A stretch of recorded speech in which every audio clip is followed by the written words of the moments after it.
ಸ್ನೇಹಿತರೆ, ಬೆಂಗಳೂರು ವಿಶ್ವವಿದ್ಯಾನಿಲಯದಿಂದ ಗ್ರಂಥಪಾಲಕ ಉದ್ಯೋಗಗಳಿಗೆ ನೇಮಕಾತಿಯ ಹೊಸ ಸೂಚನೆ ಬಿಡುಗಡೆಯಾಗಿದೆ ನೋಡಿ.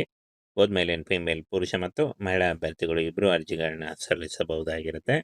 ಹಾಗೆ ಈ ಒಂದು ನೋಟಿಫಿಕೇಶನ್ನ ನಮ್ಮ ಟೆಲಿಗ್ರಾಮ್ ಚಾನಲ್ನಲ್ಲಿ ಇರುತ್ತೆ ನೋಡಿ, ಅಲ್ಲಿ ಹೋಗಿ ಡೌನ್ಲೋಡ್ ಮಾಡಿಕೊಂಡು ಇನ್ನೂ ಹೆಚ್ಚಿನ ಮಾಹಿತಿಯನ್ನು ತಿಳ್ಕೊಳ್ಬಹುದು. ಹಾಗೆ ಇದುವರೆಗೂ ಯಾರು ನಮ್ಮ ಟೆಲಿಗ್ರಾಮ್ ಚಾನಲ್ಗೆ ಜಾಯ್ನ್ ಆಗಿಲ್ಲ, ಈಗಲೇ ಜಾಯ್ನ್ ಆಗಿ. ಹಾಗೇನು ಫ್ರೆಂಡ್ಸ್, ಇದರ ಲಿಂಕು ಏನು, ನಮ್ಮ ಟೆಲಿಗ್ರಾಮ್ ಚಾನಲ್ನ ಲಿಂಕು ವಿಡಿಯೋ ಡಿಸ್ಕ್ರಿಪ್ಷನ್ ಬಾಕ್ಸಲ್ಲಿ ಇರುತ್ತೆ ನೋಡಿ, ಅಲ್ಲಿ ಹೋಗಿ ಇನ್ನೂ ಹೆಚ್ಚಿನ ಉದ್ಯೋಗಗಳು ಕೂಡ ಇರ್ತವೆ, ಅವನ್ನ ಕೂಡ ನೀವು ಚೆಕ್ ಮಾಡ್ಕೊಳ್ಬಹುದಾಗಿರುತ್ತೆ ನೋಡಿ. ವಿದ್ಯಾರ್ಹತೆ ಮತ್ತು ಹುದ್ದೆಗಳ ವಿವರ ನೋಡಿ. ಸಹಾಯಕ ಗ್ರಂಥಪಾಲಕ ಒಂದು ಹುದ್ದೆ ಇದೆ. ಹಾಗೇನು ಫ್ರೆಂಡ್ಸ್, ಸ್ನಾತಕೋತ್ತರ ಪದವಿ ಅಥವಾ ಪದವಿ ಆಗಿರಬೇಕು. 30,000 ಪರ್ ಮಂತ್ ಸ್ಯಾಲ್ರಿ ಆಗಿರುತ್ತೆ. ಹಾಗೆ ಇನ್ನೂ ಒಂದು ಸಹಾಯಕ ಗ್ರಂಥಪಾಲಕ ಹುದ್ದೆಗಳಾಗಿದೆ ನೋಡಿ. ಹಾಗೆ ದೈಹಿಕ ಶಿಕ್ಷಕರು ಈ ಒಂದು ಹುದ್ದೆಗಳು ಕೂಡ ಇರ್ತವೆ. ಹಾಗೆ ಟೋಟಲ್ ಆಗಿ 30,000ದಿಂದ 41,000ವರೆಗೂ ಪರ್ ಮಂತ್ ಸ್ಯಾಲ್ರಿ ಆಗಿರುತ್ತೆ ನೋಡಿ.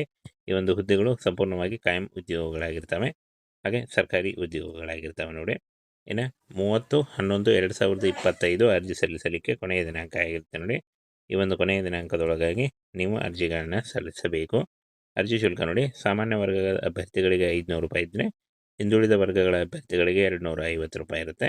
SC/ST ಇದ್ದಂಥ ಅಭ್ಯರ್ಥಿಗಳಿಗೆ 100 ರೂಪಾಯಿ ಇರುತ್ತೆ ನೋಡಿ. ಈ ಒಂದು ಅರ್ಜಿ ಶುಲ್ಕವನ್ನು ನೀವು ಬೆಂಗಳೂರು ಉತ್ತರ ವಿಶ್ವವಿದ್ಯಾನಿಲಯ, ಕೋಲಾರ ಇವರಿಗೆ DD ಮುಖಾಂತರ ಪಾವತಿಸಬೇಕಾಗುತ್ತೆ ಅಂತ ಹೇಳಿದ್ದಾರೆ. ಹೆಚ್ಚಿನ ಮಾಹಿತಿಗಾಗಿ ಈ ಒಂದು ನೋಟಿಫಿಕೇಶನ್ನ ನೀವು ಡೌನ್ಲೋಡ್ ಮಾಡ್ಕೊಳ್ಬೋದು, ನಮ್ಮ ಟೆಲಿಗ್ರಾಮ್ ಚಾನಲಲ್ಲಿ ಇರುತ್ತೆ ನೋಡಿ. ಹಾಗೇನ ನೋಡಿ, ಸಂಪೂರ್ಣ ಮಾಹಿತಿ ಇದ್ದಂಥ ಅಪ್ಲಿಕೇಶನ್ ಇದೆ, ಈ ಒಂದು ನೋಟಿಫಿಕೇಶನ್ ಇದೆ, ಇದನ್ನು ನೀವು ಡೌನ್ಲೋಡ್ ಮಾಡ್ಕೊಳ್ಳಿ. ಹಾಗೆ ಯಾವ ರೀತಿಯಾಗಿ ಅರ್ಜಿಗಳನ್ನು ಸಲ್ಲಿಸಬೇಕು ಅದನ್ನು ಕೂಡ ಮುಂದೆ ತಿಳಿಸ್ಕೊಡ್ತೀನಿ. ವಿಡಿಯೋನ ಕೊನೆವರೆಗೆ ನೋಡಿ. ಫ್ರೆಂಡ್ಸ್ ನೋಡಿ, ಸಹಾಯಕ ಗ್ರಂಥಪಾಲಕ ಹುದ್ದೆಗಳಿಗೆ ನೇಮಕಾತಿ ನಡೀತಾ ಇದೆ. ಸಂಪೂರ್ಣವಾಗಿ ಈ ಒಂದು ಹುದ್ದೆಗಳು ಕಾಯಂ ಉದ್ಯೋಗಗಳಾಗಿರ್ತವೆ. ಇನ್ನು ಉದ್ಯೋಗದ ವಿವರಗಳು ನೋಡಿ. ಹುದ್ದೆಗಳು ತಾತ್ಕಾಲಿಕ ಸಹಾಯಕ ಗ್ರಂಥಪಾಲಕ ಮತ್ತು ಸಹಾಯಕ ಗ್ರಂಥಪಾಲಕ ಮತ್ತು ದೈಹಿಕ ಶಿಕ್ಷಣ ನಿರ್ದೇಶಕರು ಹಾಗೂ UCMS ನೋಡಲ್ ಆಫೀಸರ್ ಈ ಒಂದು ಹುದ್ದೆಗಳಿಗೆ ಕೂಡ ಅರ್ಜಿಗಳನ್ನು ಕರೆಯಲಾಗಿದೆ ನೋಡಿ. ಹಾಗೇನು ಉದ್ಯೋಗ ಸ್ಥಳವನ್ನು ನೋಡೋದಾದರೆ, ಸ್ನಾತಕೋತ್ತರ ಕೇಂದ್ರ ಮಂಗಸಂದ್ರ ಕೋಲಾರ ವಿಶ್ವವಿದ್ಯಾನಿಲಯ, ಶಿಕ್ಷಣ ಕಾಲೇಜು ಚಿಕ್ಕಬಳ್ಳಾಪುರ ಹಾಗೂ ವಿಶ್ವವಿದ್ಯಾನಿಲಯ ಘಟಕ ಕಾಲೇಜು ಲಿಂಗರಾಜಪುರಂ ಬೆಂಗಳೂರು, ಕೋಲಾರ ಮತ್ತು ಚಿಕ್ಕಬಳ್ಳಾಪುರಗಳಲ್ಲಿ ನೇಮಕಾತಿ ಆಗುತ್ತೆ ನೋಡಿ. ಹಾಗೇನು ಫ್ರೆಂಡ್ಸ್, ಅರ್ಜಿ ಸಲ್ಲಿಸುವುದು ಯಾವ ರೀತಿಯಾಗಿ ಅಂತ ನೋಡೋದಾದರೆ, ಆಫ್ಲೈನ್ ಅರ್ಜಿ ಸಲ್ಲಿಕೆ ಇದೆ ನೋಡಿ. ನೋಟಿಫಿಕೇಷನ್ನಲ್ಲಿ ಒಂದು ಅಪ್ಲಿಕೇಶನ್ ಫಾರ್ಮ್ ಇದೆ. ಆ ಒಂದು ಅಪ್ಲಿಕೇಶನ್ ಫಾರ್ಮನ್ನು ಇಂಗ್ಲೀಷ್ನಲ್ಲಿ ಫಿಲ್ ಮಾಡಿ ನೀವು ಪೋಸ್ಟ್ ಮುಖಾಂತರ ಕಳಿಸ್ಕೊಡ್ಬೇಕಾಗುತ್ತೆ. ಪೋಸ್ಟಲ್ ಅಡ್ರೆಸ್ಸನ್ನು ಕೂಡ ತಿಳಿಸ್ಕೊಡ್ತೀನಿ. ರಿಜಿಸ್ಟರ್ಡ್ ಪೋಸ್ಟ್ ಅಥವಾ ಸ್ಪೀಡ್ ಪೋಸ್ಟ್ ಮೂಲಕ ನೀವು ಒಂದು ಅಪ್ಲಿಕೇಶನ್ ಫಾರ್ಮನ್ನು ಕಳಿಸ್ಕೊಡ್ಬೇಕಾಗುತ್ತೆ. ಸಹಾಯಕ ಗ್ರಂಥಪಾಲಕರು 2 ಹುದ್ದೆಗಳಿದ್ದಾವೆ. ದೈಹಿಕ ಶಿಕ್ಷಣ ನಿರ್ದೇಶಕರು 2 ಹುದ್ದೆ ಇದೆ. ಹಾಗೆ ನೋಡಲ್ ಆಫೀಸರ್ 1 ಹುದ್ದೆ ಇದೆ ನೋಡಿ. ಈ ಒಂದು ಹುದ್ದೆಗಳಿಗೆ ಆಯ್ಕೆ ಮಾಡಿಕೊಂಡು ನೀವು ಅರ್ಜಿಗಳನ್ನ ಸಲ್ಲಿಸಬಹುದು. ಇನ್ನು ವಯೋಮಿತಿಯನ್ನು ನೋಡೋದಾದರೆ, 18ರಿಂದ 30 ವರ್ಷದ ಒಳಗಿನವರು ಅರ್ಜಿಗಳನ್ನ ಸಲ್ಲಿಸಬಹುದು. OBC ಅಭ್ಯರ್ಥಿಗಳಿಗೆ 3 ವರ್ಷ, SC/ST ಅಭ್ಯರ್ಥಿಗಳಿಗೆ 5 ವರ್ಷ ಹಾಗೂ PWD ಅಭ್ಯರ್ಥಿಗಳಿಗೆ 10 ವರ್ಷಗಳ ವಯೋಮಿತಿ ಸಡಿಲಿಕೆ ಕೂಡ ಇರುತ್ತೆ. ಆದಷ್ಟು ನಿಮ್ಮ ವಯಸ್ಸಿನ ಲೆಕ್ಕಾಚಾರ ಮಾಡಿಕೊಂಡು ನೀವು ಈ ಒಂದು ಹುದ್ದೆಗಳಿಗೆ ಅರ್ಜಿಗಳನ್ನ ಸಲ್ಲಿಸಬಹುದು ನೋಡಿ. ವೇತನ ಶ್ರೇಣಿಯನ್ನು ನೋಡಿ. ಸಹಾಯಕ ಗ್ರಂಥಪಾಲಕರು 30,000, ದೈಹಿಕ ಶಿಕ್ಷಣ ನಿರ್ದೇಶಕರು 30,000 ಹಾಗೂ nodal officer 41,000 per month salary ಆಗಿರುತ್ತೆ ನೋಡಿ. ಅರ್ಜಿ ಶುಲ್ಕ ನೋಡಿ, ಸಾಮಾನ್ಯ ಇದ್ದಂಥ ಅಭ್ಯರ್ಥಿಗಳಿಗೆ 500 ರೂಪಾಯಿ, ಹಿಂದುಳಿದ ವರ್ಗದ ಅಭ್ಯರ್ಥಿಗಳಿಗೆ 250 ರೂಪಾಯಿ, SC/ST ಅಭ್ಯರ್ಥಿಗಳಿಗೆ 100 ರೂಪಾಯಿ ಇರುತ್ತೆ ನೋಡಿ. ಪಾವತಿ ಮಾಡುವುದು ಡಿಮಾಂಡ್ ಡ್ರಾಫ್ಟ್ ಮೂಲಕ.